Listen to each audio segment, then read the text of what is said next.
नाभि रहस्य, गहरी सांस लेने की प्राचीन विद्या। अध्याय 1, महासिद्ध की भविष्यवाणी। हिमालय की ऊंचाइयों में जहां बर्फ से ढकी चोटियां आकाश को छूती थीं, वहीं एक गुप्त गुफा में एक प्राचीन महासिद्ध ध्यान में लीन थे। उनकी उम्र का कोई अनुमान नहीं लगा सकता था।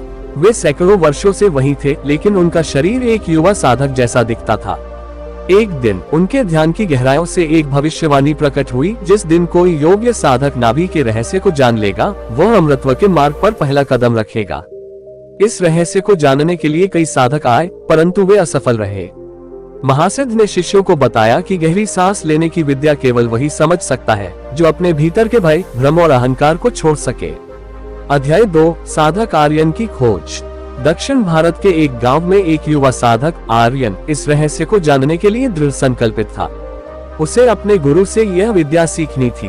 वो वर्षों तक कठिन तप करता रहा, लेकिन उसे पूर्ण ज्ञान नहीं मिल पाया।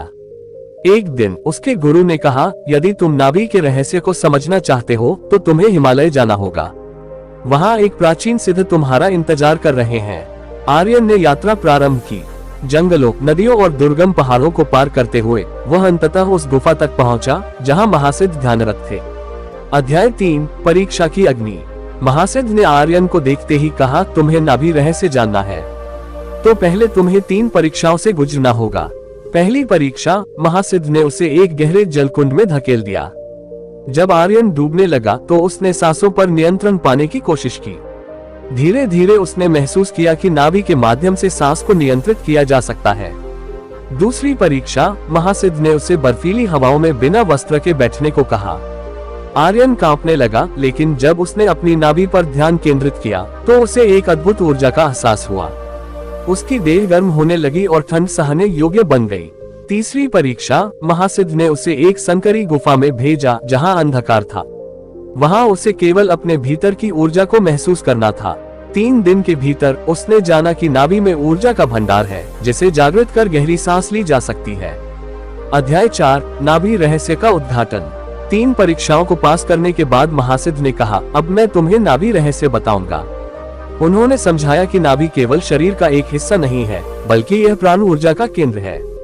जब हम गहरी सांस लेते हैं और उसे नाभि तक पहुंचाते हैं, तो हमारा शरीर और मन संतुलित होते हैं। उन्होंने कहा, जो व्यक्ति नाभि से सांस लेना सीख लेता है, वह अपने भीतर की सभी बीमारियों, भय और मानसिक अशांति को दूर कर सकता है। अध्याय 5, गहरी सांस लेने का विज्ञान। महासिद्ध ने बताया कि गहरी सांस लेने के 3 चरण होते हैं। 1, पूरक इनहलेशन, जब हम सांस लेते हैं तो पेट और नाभि फूलने चाहिए। 2, कुंभक रिटेंशन, सांस को नाभि के केंद्र में रोककर ऊर्जा संचित करनी चाहिए। 3, रेचक एक्सहलेशन, धीरे धीरे सांस छोड़ते हुए विषैले तत्वों को बाहर निकालना चाहिए। उन्होंने सिखाया कि नाभि पर ध्यान केंद्रित करने से शरीर में ऊर्जा का प्रवाह संतुलित होता है, जिससे दीर्घायु प्राप्त की जा सकती है। अध्याय 6, अमृतत्व का पहला चरण। आर्यन ने इस विद्या को अपनाया और अपने भीतर अद्भुत परिवर्तन महसूस किया।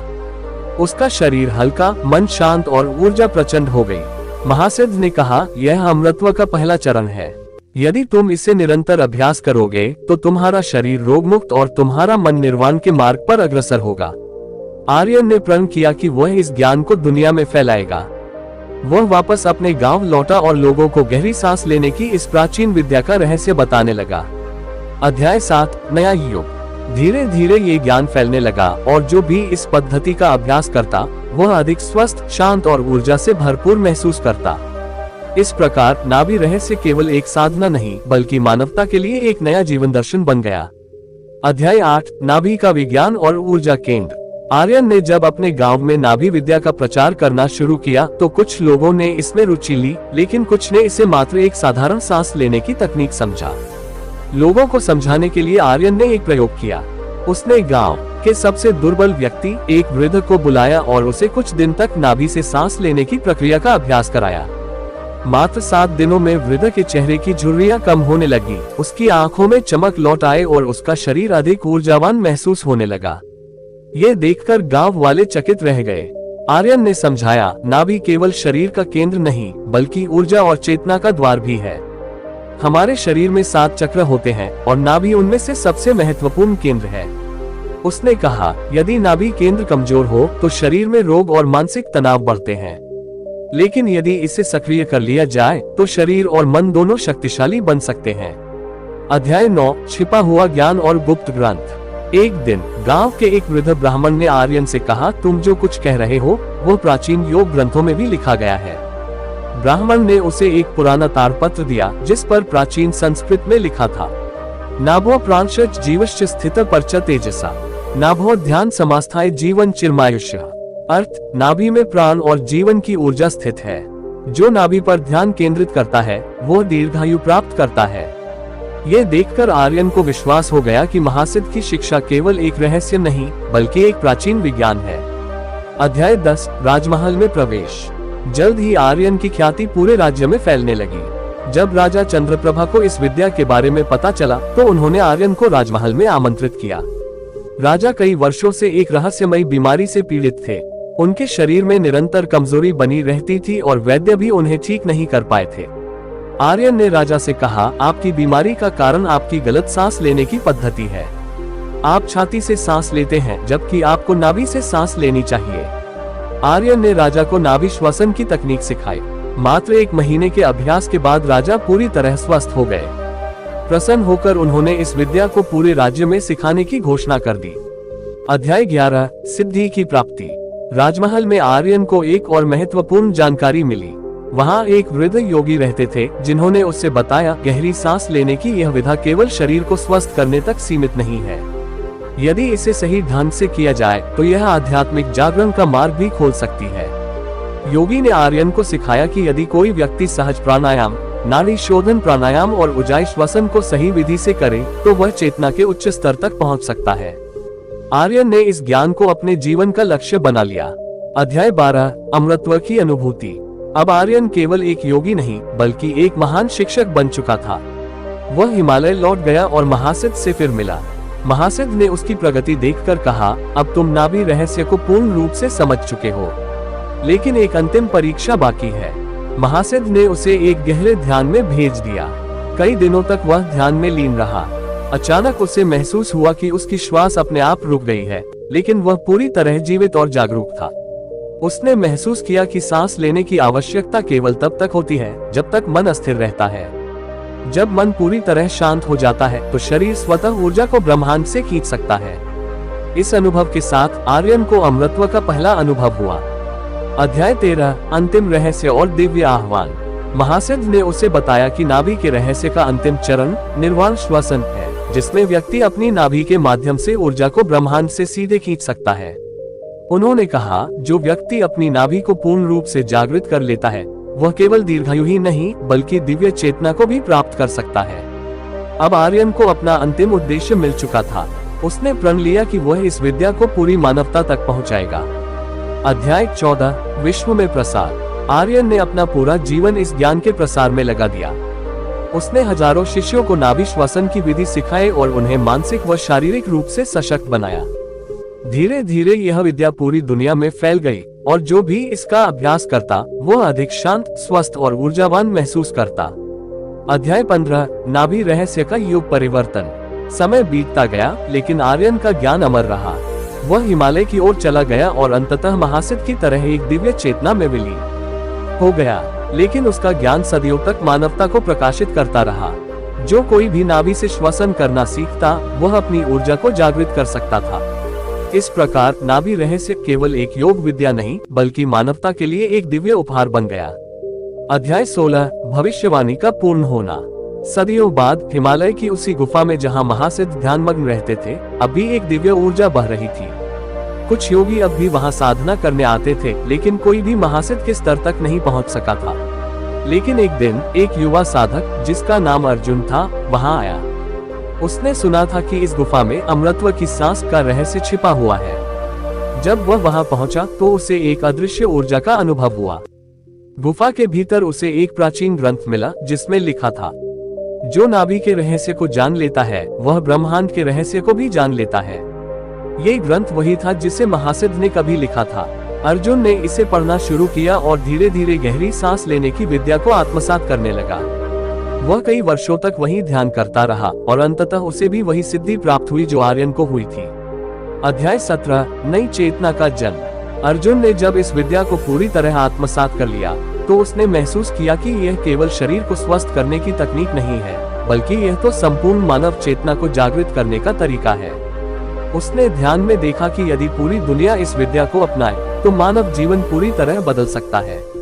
यदि प्रत्येक व्यक्ति नाभि श्वसन को सीख ले तो रोग, तनाव और मानसिक अशांति समाप्त हो सकती है।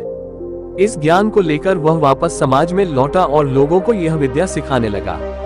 अध्याय 18 आधुनिक युग में नाभि रहस्य। समय के साथ विज्ञान भी इस रहस्य को समझने लगा। वैज्ञानिकों ने पाया कि गहरी सांस लेने से शरीर में ऑक्सीजन की मात्रा बढ़ जाती है, जिससे मस्तिष्क अधिक सक्रिय होता है, कोशिकाओं का पुनर्निर्माण होता है और व्यक्ति अधिक ऊर्जा महसूस करता है। नाभि श्वसन पर हुए शोधों से पता चला कि 1. यह पाचन तंत्र को मजबूत करता है। 2. ये शरीर की सभी कोशिकाओं को पुनर्जीवित करता है।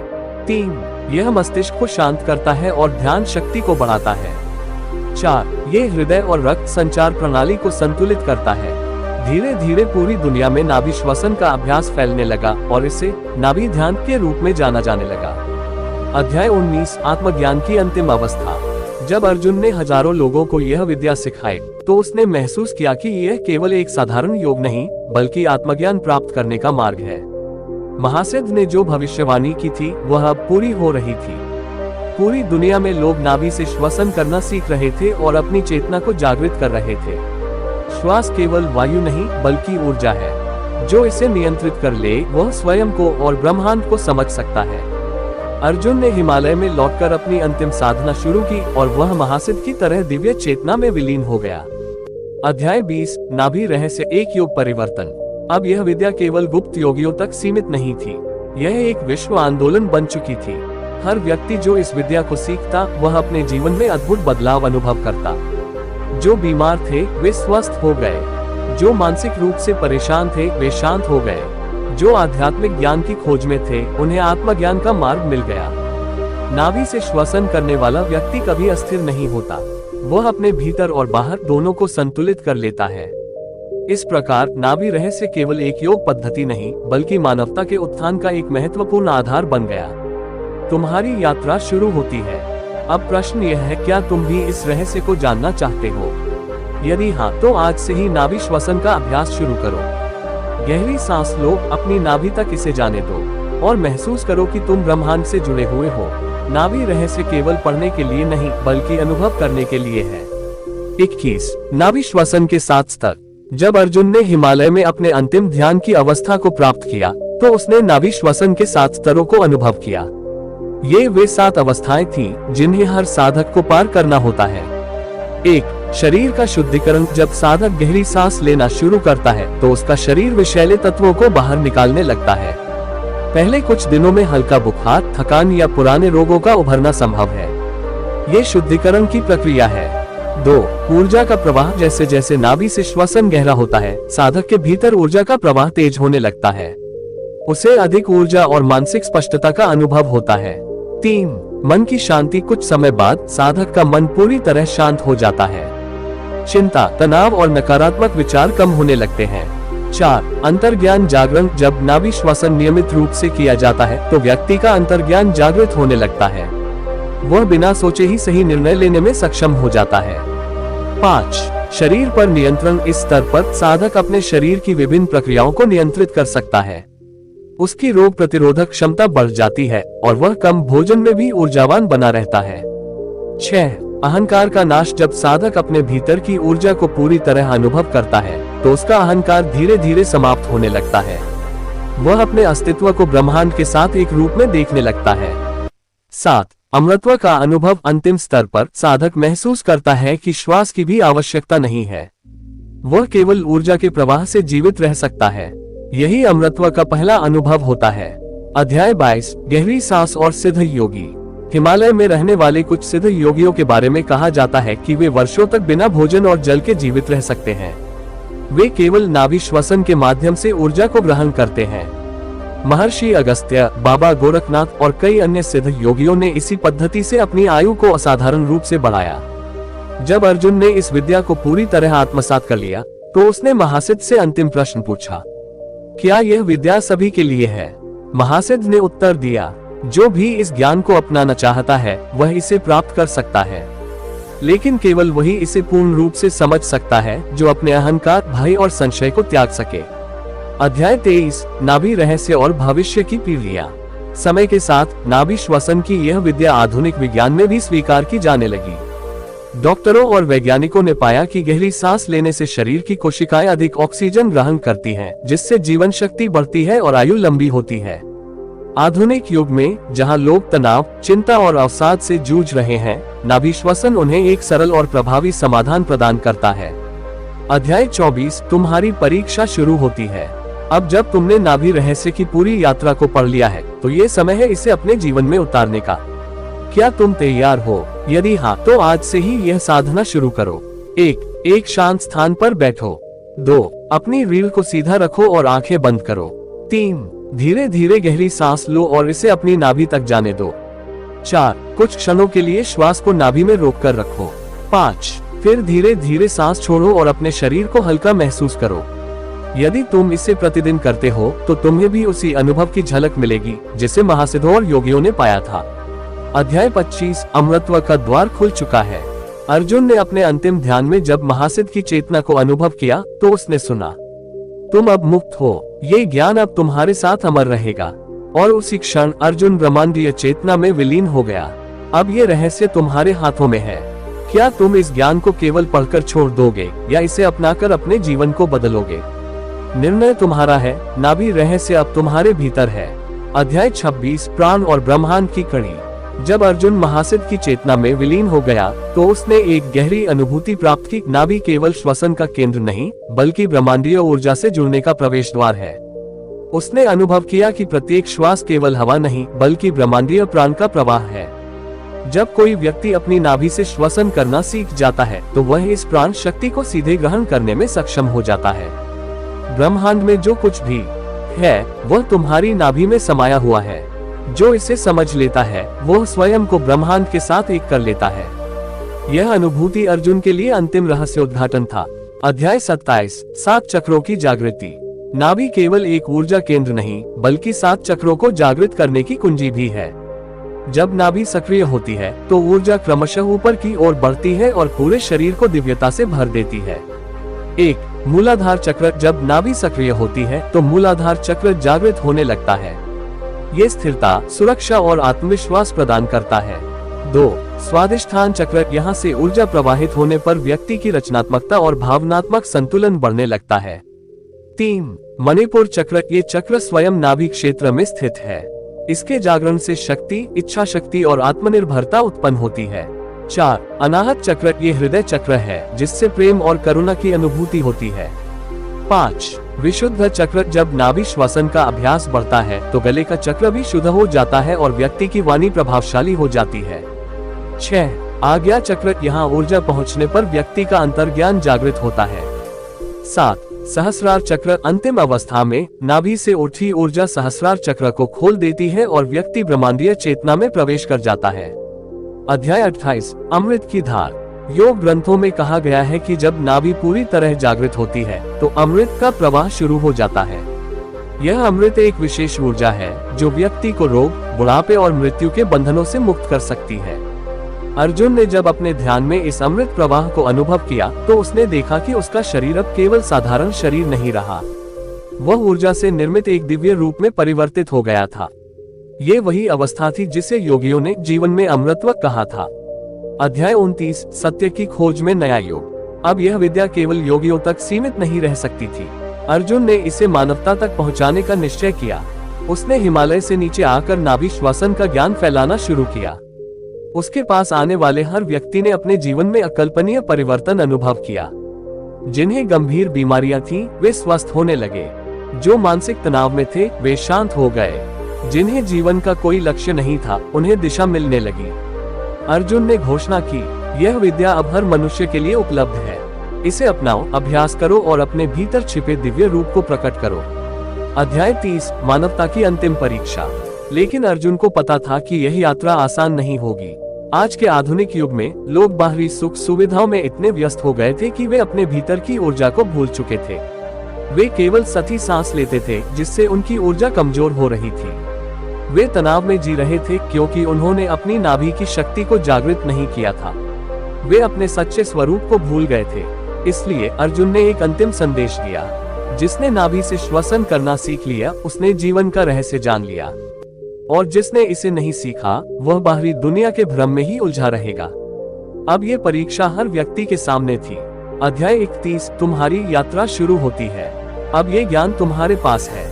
अब तुम्हें तय करना है, क्या तुम भी अपनी नाभि को जागृत करोगे? क्या तुम भी अपने भीतर छिपी शक्ति को पहचानोगे? यदि हाँ, तो आज से ही अभ्यास शुरू करो। गहरी सांस लो, अपनी नाभि को अनुभव करो और महसूस करो कि तुम केवल शरीर नहीं बल्कि शुद्ध ऊर्जा हो। अध्याय 32, अंतिम सत्य। अर्जुन ने हिमालय की एक गुफा में जाकर अपनी अंतिम साधना पूरी की। वह ध्यान में लीन हो गया और धीरे धीरे उसकी श्वास बंद हो गई। लेकिन वह मरा नहीं, वह शुद्ध चेतना में विलीन हो गया। वह अब भी वही है, हर श्वास के भीतर, हर प्राण में, हर नाभि में। जो नाभि रहस्य को समझ ले वह ब्रह्मांड को समझ लेता है, और जो ब्रह्मांड को समझ ले वह स्वयं को जान लेता है। अब ये ज्ञान तुम्हारे पास है। क्या तुम इसे केवल पढ़कर छोड़ दोगे या इसे अपने जीवन में उतारोगे? निर्णय तुम्हारा है।